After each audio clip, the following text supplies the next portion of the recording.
deep-rooted rivals and historically great teams, and I think that we see this division really rise back to the top this year as one of the best divisions in the NFL. In the past, they've had a few years that these teams have struggled a little bit, but I think every team has a good chance to clear their win total this year. And I can't pick every team to go over, but I would not be surprised at all if they do.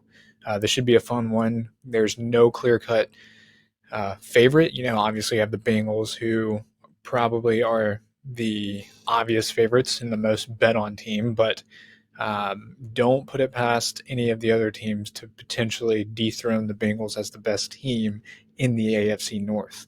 Before we get started, please make sure to drop your favorite team to win the division. Please drop why you think they'd win the division. Please drop which team you think clears their win total. I love seeing that information. I love kind of surveying the crowd and seeing who thinks what and why they think that. I'm open to anything. Continuously try to take other people's opinions and try and grow from that. I love hearing why. So please do that. Make sure to also like and subscribe to the video if you're watching on YouTube. I appreciate you guys being here. Let's jump right in. Bengals, favorite, 11.5 win total. They're plus 115 on most books to win the division. You can find them at plus 150 on some other books. Some of the bigger books, actually, like DraftKings and BetMGM, have them at 150. So if you are looking to bet the Bengals, that's where I'd get them. Don't take the plus 115. Now, they are looking to win the AFC North for the third straight season. For the first time in franchise history, they've never done the three-peat. So Bengals are, again, the clear favorites, and we know why. Joe Burrow's a quarterback. Their receiving core is undoubtedly one of the best in the leagues, if not the best. They have 2 wide receiver ones and a really good slot guy. So Bengals offense, I expect nothing but fireworks all year. They should be extremely reliable. We saw early in the year last year, they kind of slipped up a little bit. They got off to a slow start, but man, they always finish strong. So now they did suffer some personnel losses this offseason, especially on the defensive side. Both Jesse Bates and Von Bell departed in the free agency. But flipping back to the offense, one thing the Bengals did that I think they can really bolster themselves and allow them to further themselves from the other teams in this division is they had a massive addition in left tackle Orlando Brown. They also restructured their offensive line a little bit. So Joe Burrow might actually have the protection that he needs to make even more plays than he already has. One thing that the Bengals struggled with in the previous years is they always lost the battle of attrition in the trenches. So their offensive line struggled, especially at the end of games, especially, when one or two of them got hurt. They didn't have that depth. But now they have some guys up front. They have some dudes. And so if Joe Burrow has the proper protection now, then he is on a straight course to MVP. Now, we talked about how all of the teams can clear their over, and I think that is possible, but 11.5 wins is a lofty win total, and I know that this team is going to be, great. They're a Super Bowl contender. I will not argue with anybody about that. I think this team does have a chance. I think they absolutely will make the playoffs. I think they will contend for the Super Bowl. They'll make a push in the playoffs, but a team doesn't have to win 12 or more wins. I'm not going to sit here and confidently say I'm taking the over on the Bengals win total, because look at the division that they play. We'll talk more about the teams later, but Ravens, Browns, and Steelers, all of these teams are up and coming. All of them are looking to progress even more so than they did last year. So there's no bad team in this division. And when we look at some of the Bengals out of conference play, they do have some tough battles. They have San Francisco in San Francisco. They play Kansas City at Kansas City. And of course they have all of their conference opponents. So it's going to be maybe a potentially rocky climb for the Bengals, but don't get me wrong. I know a lot of you are like, he's down the Bengals. No, I'm not. I'm just saying 12 or 13 wins may not be as feasible as everybody likes to think them. We've seen teams in the past who only win 10 or 11 who end up winning the Super Bowl, but that was only because they played, in a division that was really, really tough. I think about how the NFC West was a couple years back when a 10-6 Arizona Cardinals team didn't even make the playoffs just because the Russell Wilson Seahawks back then and the Rams and that you can't count on just because the Bengals are a Super Bowl contender. You can't be surefire certain that they're going to clear 11 and a half wins. I don't think it's a good value to bet over 11 and a half, and I don't think they're good value to bet at near chalk at plus 115, maybe plus 150. I don't even think it's reasonable to take there just due to the nature of the conference or the division. I think that there's some better value in some of the teams we're about to discuss. But again, don't put words in my mouth. I still think they're a Super Bowl contender. I'm just not comfortable betting their win total or betting on them to win the division. I don't want to put my money there. I think there's going to be some bad closing line value later on down the road. Excuse me. All right. Next team I want to talk about. Let's talk about the Ravens. And a lot of the controversy in the offseason this year was about Lamar Jackson and his contract ordeal. And now that that is all locked up and taken care of, and Lamar Jackson and the Ravens have been able to focus on this upcoming season, I love this Ravens team. If you go back and watch one of my shows about the NFL awards for 2023, Lamar Jackson is one of my favorite picks to win MVP. And here's why. Lamar Jackson now has the best offensive receiving core in his entire career. Mark Andrews, Zay Flowers, Odell, Rashad Bateman's healthy. This will be the best group of pass catchers that he's thrown to in his entire career. Secondly, they brought in Todd Monken, who he came from Georgia in college, and he was really the reason why the Georgia's offense was so extremely efficient.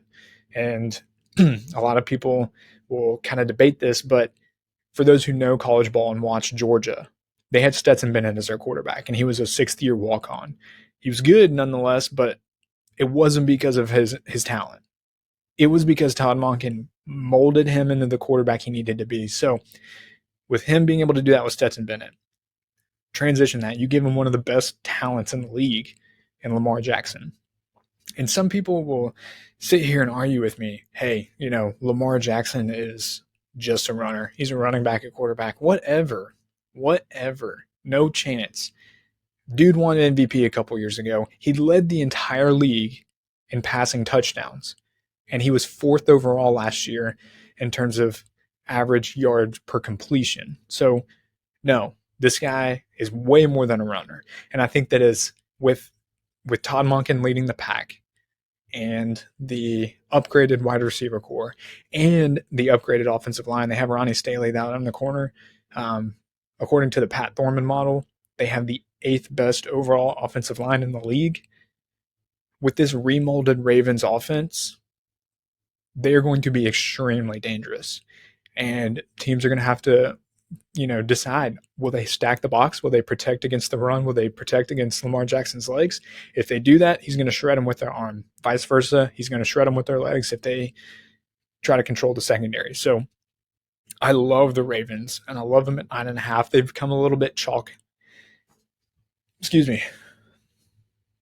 And you can find them on most books around 250, plus 250 to win the division.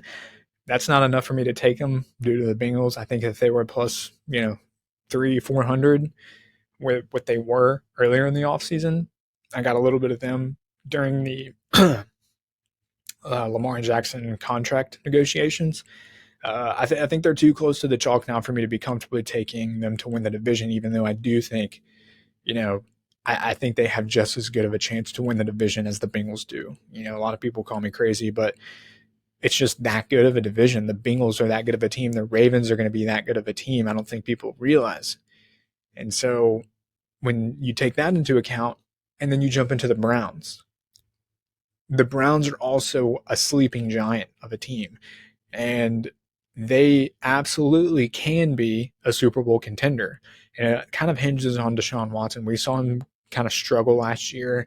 There was some drama on the field, or off the field, excuse me. And I had a show the other day where we were talking about Deshaun Watson props, and I said something. I was like, hey, regardless of what he did, I hate what he did, and I still think he's going to ball out. And a side note, a lot of people, a lot of people were like, "What did he do? Like, what are you talking about? He like, got out of, he was innocent. He was found innocent. Whatever.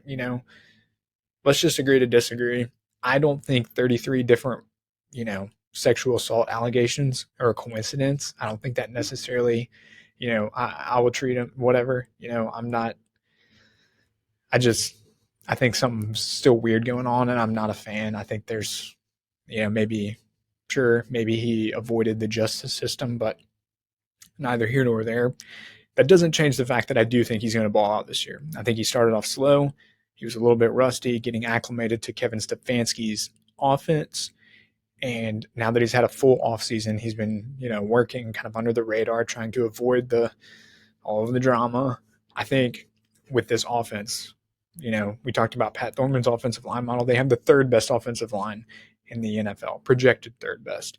With that offensive line, the elite run game behind Nick Chubb, and then all they did was add to the pass catching core. They drafted Cedric Tillman. They have Amari Cooper, who is still an elite route runner. Excuse me. They added Marquise Goodwin. He's a little old, but he'll do. He's got speed.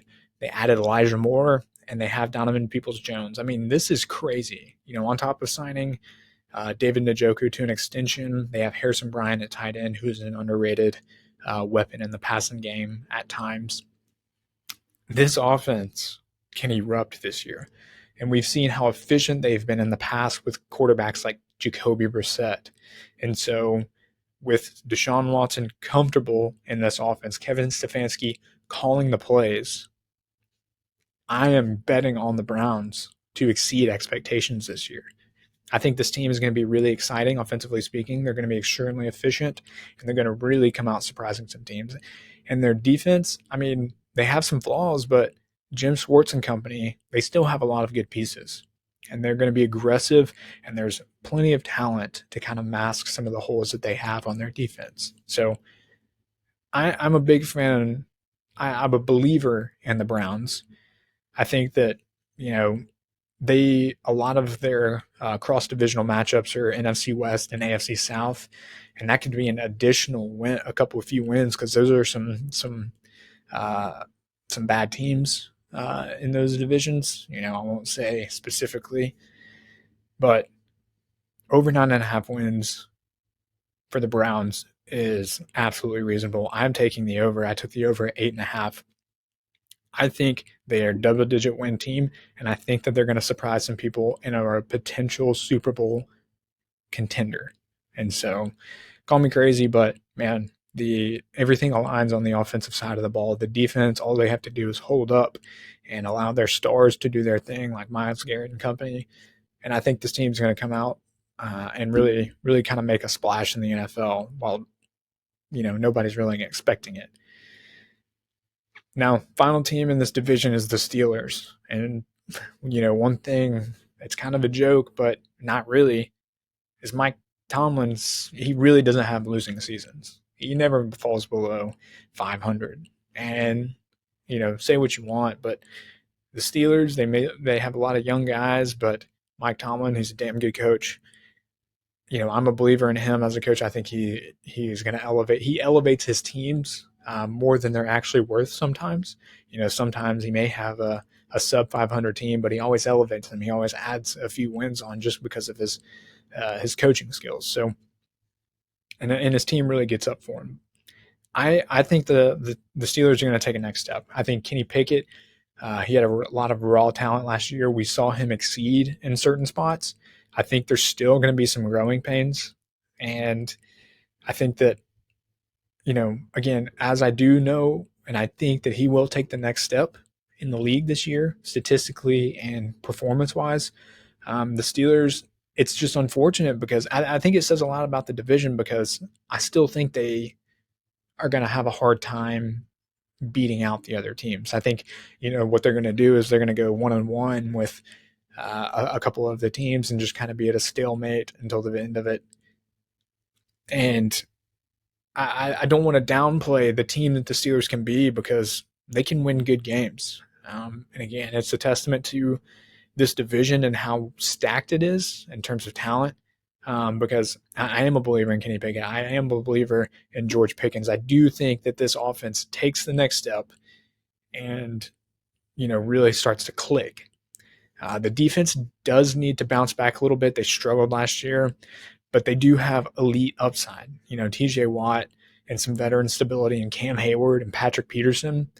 This team, like the defense, one a constant in Steelers team in the past has been solid defense, if not great. So that's always there going for the Steelers. 8.5 could be some good value if you're a believer in this team and you think that they can go 1-1 with everybody in the division, which is very well possible with their home games. I mean, we've seen it happen before. And my model, when I simulated the season, actually had the Steelers coming in second place in the division. Now, I had to do some manual adjusting because I'm not going to put my trust in the model completely. I use it as a tool to supplement my picks.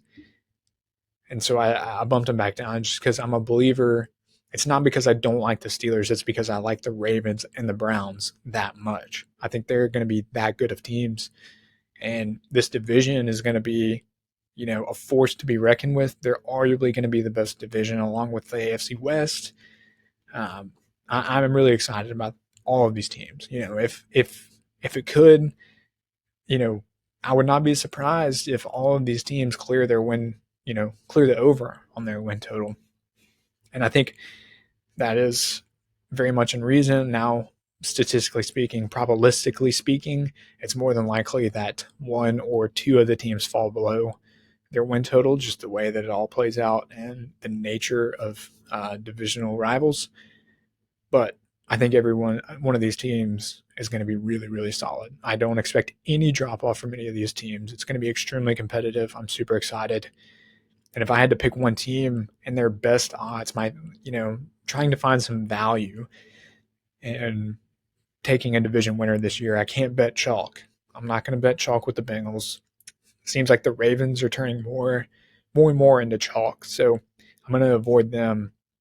But I think the Browns, they're sitting at plus 425 on some major books. I think that holds a lot of value because they can easily go toe-to-toe with any team in this division, especially in terms of talent and in coaching. I think that again, I said it before, they're a sleeping giant.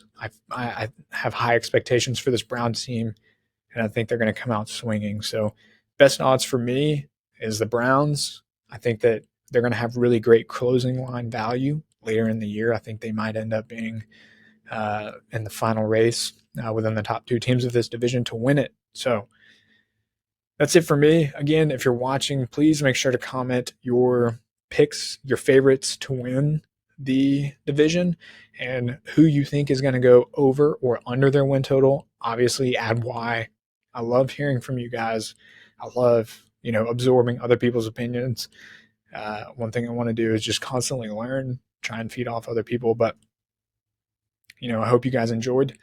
I appreciate you guys listening. We will be back here next week with some player props.